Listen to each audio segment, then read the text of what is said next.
The two Conservative leadership hopefuls have unveiled their new plans to clamp down on crime and sexual harassment. Rishi Sunak pledged to make down-blousing illegal. That's where someone takes a photo down a woman's top without her consent. And Foreign Secretary Liz Truss is going to outlaw wolf whistling and catcalling if she becomes Prime Minister.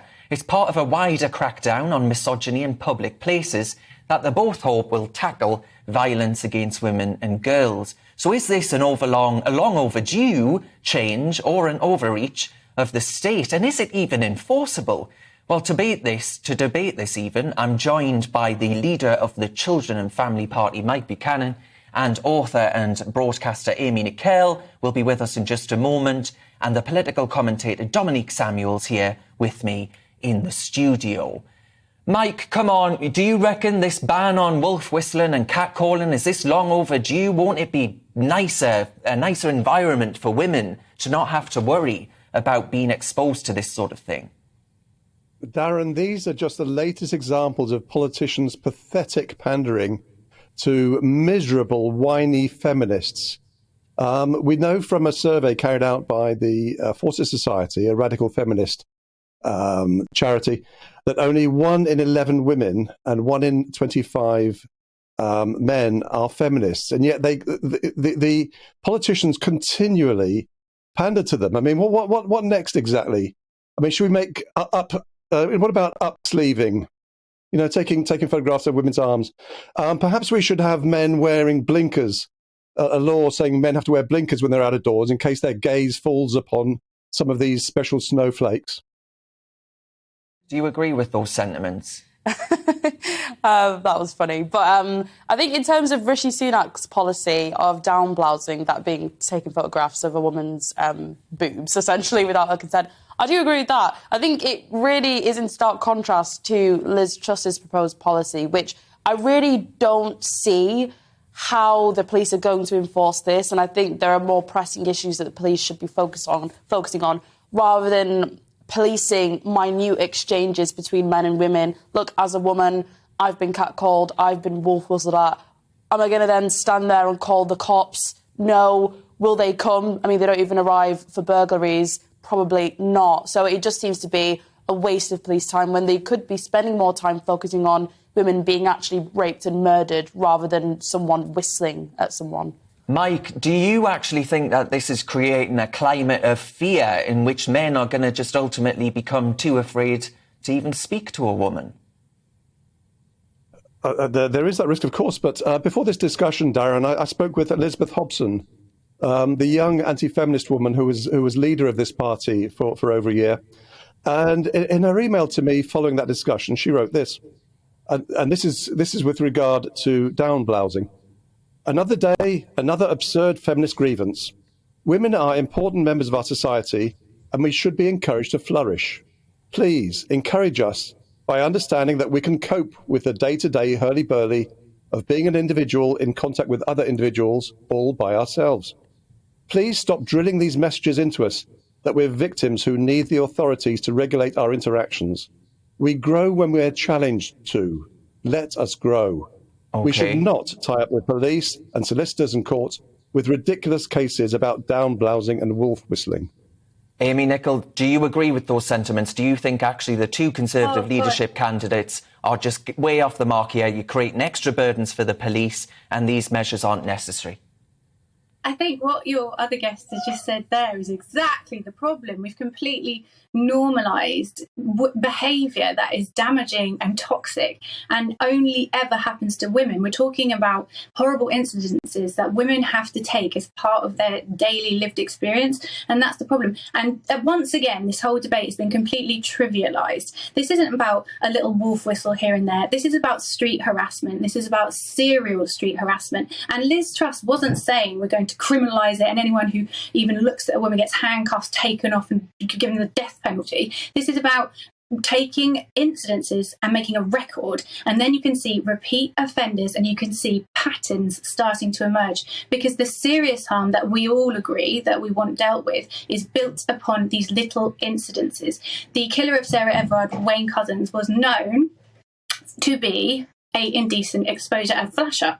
And this was never taken particularly seriously, and it was never recorded. If it had been recorded, we could have seen the pattern and we could have prevented perhaps what happened in the end. It's all about prevention, and this is tried and tested. So in 2016, Nottinghamshire Police did a pilot, at the time trivialised by the likes of yourselves, called was just banning wolf whistling. It actually was really, really effective, and reports went up by 25%, and women said that they felt really safe, and it's worked out incredibly well. So, Mike, this is serious stuff. This sounds like Amy is raising some very powerful points there, that actually this is a good technique to catch perverts. This is absolutely not serious stuff. Trying to link wolf whistling or down-blousing with rape or murder is absurd. This has to be one of the safest countries in the world for women and girls. Now, Sunak was quoted as saying this: "As a father of two girls, I want them to be able to go for a walk in the evening or to shop at night without any fear of threat." Well, I'm the father of two girls as well, who I love very dearly. But what Sunak says he wants will never happen. And it serves only to make women and girls more anxious. Dominique, do you agree with that? I think it's unfortunate. Can I just say one thing back to that? This is not a safe country for women and girls. A woman is killed by a man every 3 days in this country, so you're just wrong on that. 23 million. Out of 23 million, it is a very rare crime. It is a rare crime. And in terms of safety on the streets, even being attacked by a stranger, men are actually more likely than women to experience that. This is a very safe place for women comparative to other nations with regards to rape and murder. That's just a fact. But in regards to Wayne Couzens, I think there's a big difference between exposing your genitalia randomly, and that absolutely should have been taken seriously, like, what the heck, compared to wolf whistling.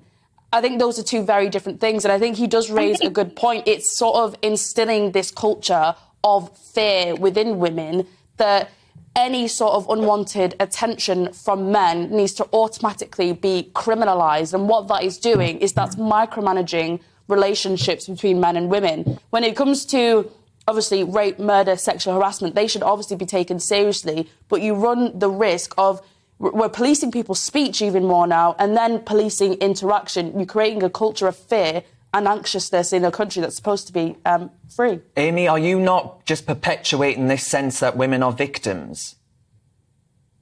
I think, unfortunately, in the society, we are completely guilty of normalising street harassment and women being treated fundamentally differently to men. And 1 in 3 women, when they walk along at night, they hold their keys between their fingers like that. That's another fact.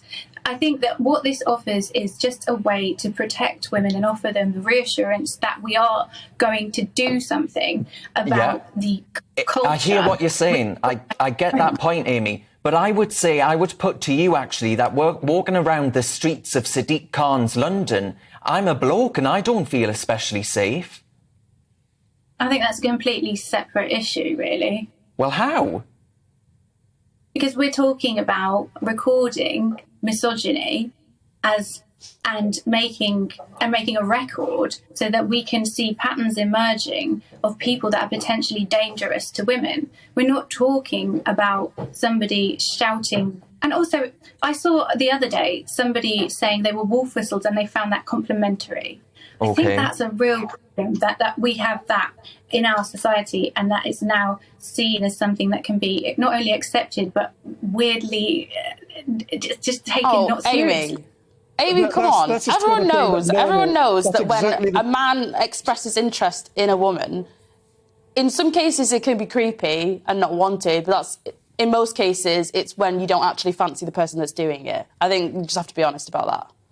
I think there's a big difference between shouting, "Oh, I think you look lovely," and something that I couldn't even say on this programme because it is so explicit. And that is normally the reality of the street harassment we're discussing today. So, Mike, would you like it if you... Darren, I'm just going to ask you a question, Mike, and then you can come back to that. But would you like it if you were walking down the street, Mike, and someone said, "Oh, I don't know, you've got a nice bottom," or something like that? I imagine you'd feel somewhat objectified, wouldn't you? I'd be utterly thrilled, to be quite frank. It would make my year. It hasn't happened yet, Darren, but one can but hope.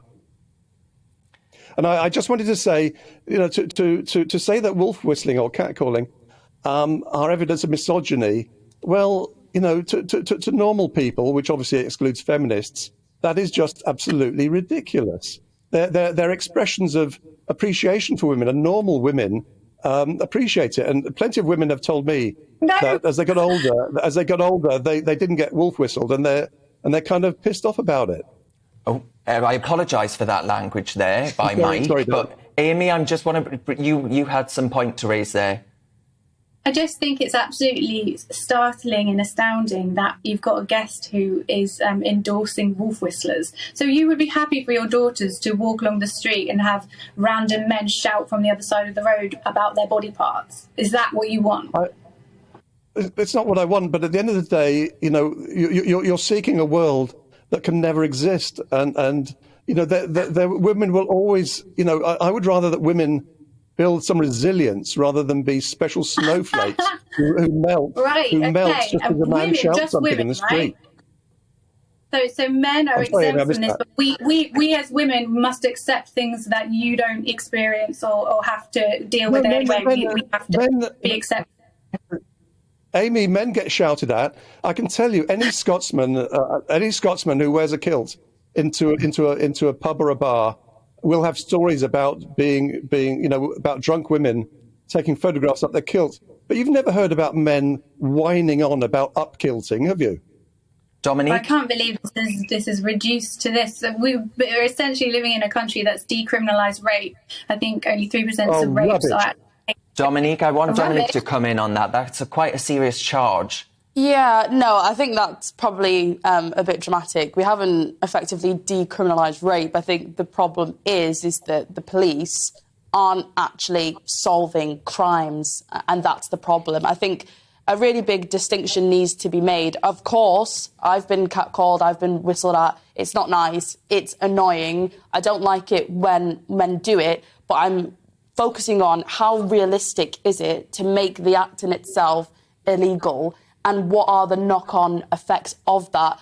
The police, as they aren't focusing on actual crimes that are affecting women and men across this country, adding more to the list to pander to a group of people that probably won't even vote Conservative in a general election anyway, I think is extremely counterproductive.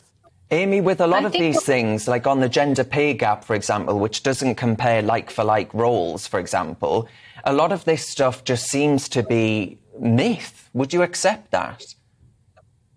No, I wouldn't accept that at all. And I think it's interesting what Dominique says, because the whole point of what Liz Truss is putting forward is to make it easier to get to the bottom of the more serious crimes. And I think the way this has been trivialised is really sad, actually, because one of the great things she put forward was a domestic violence register. So everybody who commits domestic violence gets recorded, and then their future partners are made aware of it. I agree with that. I think really, if you look at everything in full, the headline has taken the whole thing out of context. And actually, all Liz Truss is saying is we need to record and note things that could lead to more serious offences.